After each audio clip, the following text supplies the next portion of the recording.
What up, y'all? Back with another episode of Addish. And of course, as you can see, I'm in the office today, man. We've been shooting a little bit of content for the company. I've been shooting a little bit of content for myself. Luckily, it's been a slow week. A lot of things are in production as far as work. So I have like a day or so of downtime before things kick back up. And yeah, I kind of wanted to talk to y'all because there's a lot going on in the cultural zeitgeist this week that I feel like we should talk about.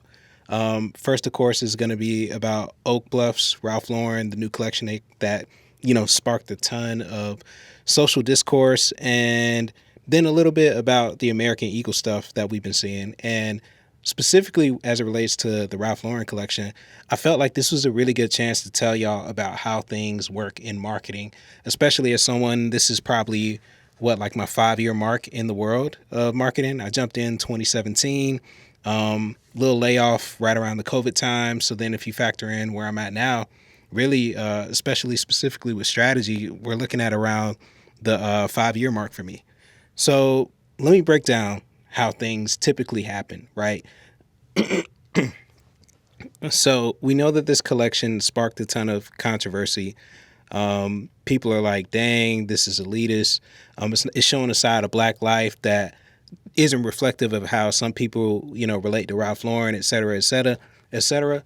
But what I want people to really remember is that, a lot of Black people like myself, like some of my colleagues that I work with, we're the ones behind these campaigns, and we're the ones who are actually telling some of these culturally specific stories. So you got to remove a little bit of the cynicism around branding and marketing and how you think of a brand.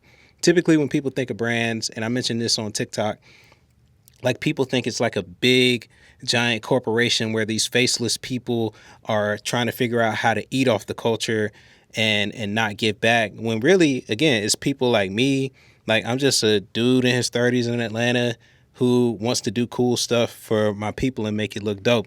And that's how you should look at this Ralph Lauren collection too, right? This is a cat who went to Morehouse, my alma mater. Shout out to my Morehouse brother. He went there. He put together an idea. He faced some headwinds just like I've faced in my career, just like other Black people faced in their career to get their ideas made. He was able to get it made. He paid homage to our people. He paid homage to Morehouse.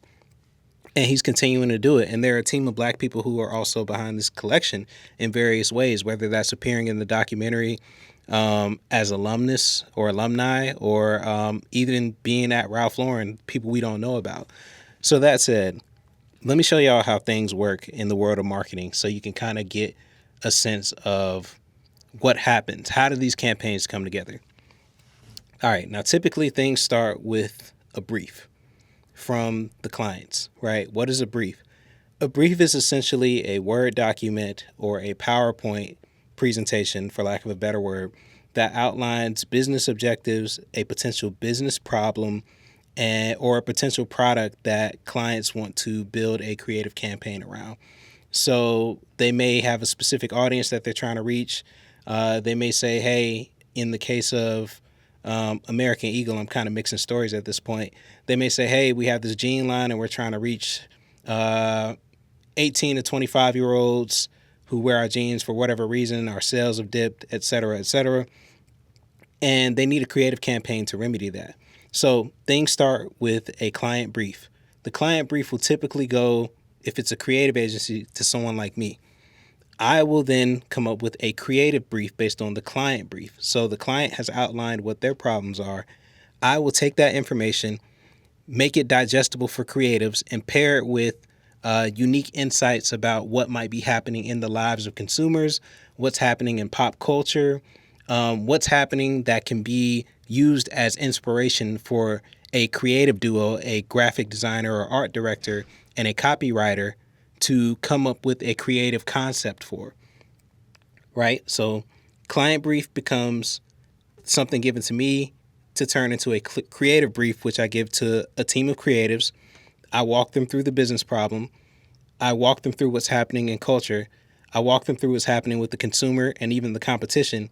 And then I give them inspiration that they can use to build a creative campaign around.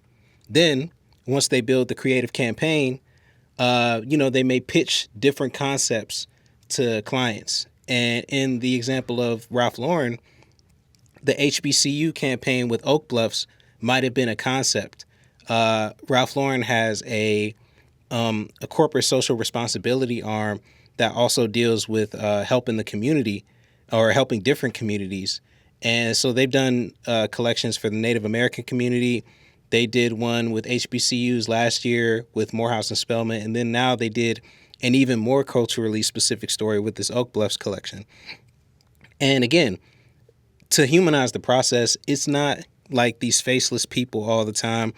I said this on a podcast, but another way to tell if this is us behind the campaign or if it's someone that's not us, if they not like us, for lack of a better word, if it's some cheesy shit, if it's cheesy and it feels like something like, oh, you know, like people fried chicken campaign, like some of the stuff I've seen KFC do, quite frankly.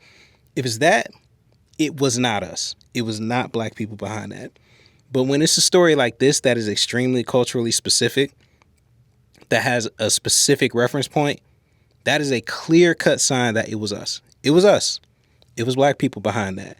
And, you know, we're fighting battles in these corporate buildings trying to, you know, give our people some shine. I mean, hell, like that's why I do Addish because I can't imagine, like if I was 25 and there was a 30-year-old version of me that knew what I know now and was able to tell me that back then when I was first getting into things, I'd be out of here, right? Now, granted, things are going well now, but I can only imagine how well things would be going if I knew what I know now.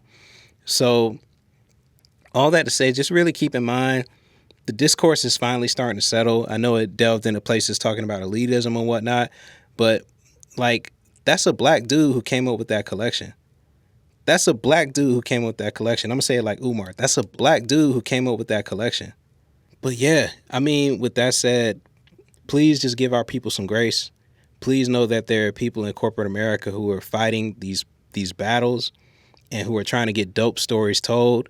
And James Jeter is one of them. I'm one of them.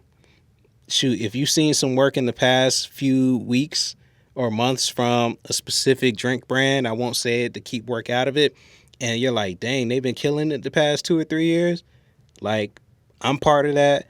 And there's a team of black creatives who are part of that. There's a team of black account people who are part of that.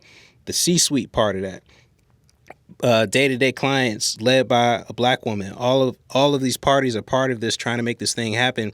So it can be disheartening when it goes out into the culture and people are like, damn, bro, y'all trying to eat off us. Like, y'all don't care about black folks. And it's like, no, it's us. It's us doing it.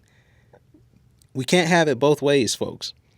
We can't say we need more of our stories told, and then when our stories get told, have a deep cynicism about who's telling them. Do the research first, see who's telling them. And again, if it looks like some cheesy cornball shit, I say 8 times out of 10 it's not us. Because 2 times out of 10, what happens is black people are in these rooms and then their voices get vetoed by, a higher up who wants to see something different. And that does happen, and I have seen it happen. So it is what it is. But that said, again, just enjoy this collection for what it is and know that as black people in corporate America, when you have a proven track record of success, you're able to tell different stories. You're able to get more political capital in the building and do doper things. So I wouldn't be surprised if more of those Ralph Lauren stories get covered in the future. But the discourse that we're doing now is not helping. It's just doing us a disservice in the long run. That said, speaking of doing yourself a disservice, this American Eagle work, this is another example, I think, of just why diversity matters. It's been used as a buzzword, but if there are any black creatives watching this, I hope y'all are watching this. Just know if you're a part of campaigns like that and you see these kind of red flags happening, do what you can to call it out. But at the end of the day, just recognize like some things are just a part of this industry and some people just kind of have to see the backlash for themselves. Even if you're not a young black creative watching this and you're a young creative and you thought this might have been off and you tried to flag the higher ups, because typically if you look at the process that I just explained to you a second ago, like this thing had to go through so many different meetings to get approved. That again, if you don't have someone at the table who can kind of say, I don't know about that, then it like this could have been avoided is all I'm saying. Because think about it. The clients gave a creative brief to a strategist. The strategist ends up giving the creative. I mean, clients gave a business brief to the strategist. Strategist ends up giving a creative brief to teams. The creatives end up coming up with that creative platform slash tagline about great jeans. And all of these checkpoints have approvals. Once before, depending on the client, before you kick off the teams, you may have to show them the creative brief. Sometimes you don't. But cool, right? They still have to approve the creative concepts. And then you have the concept art behind it. Then you have to come up with scripts for the television commercial. Then you have to do social media cut downs. Then you have to find influencers. Then you have to do out of home. At some point, someone had to contact Sydney Sweeney's team and they had to show her the ad. Then her team had to approve the ad. And then the TVC, which is the commercial, the script had to go through layers of cuts, right? That probably wasn't the first copy that went with the script. They had to make sure to plus up the great jeans part, which is why they used the word like offspring and why it ended with like my jeans are blue. There's all these different checkpoints, and for some reason that wasn't caught. And yeah, I kind of just want to communicate just as a black man who's working in advertising.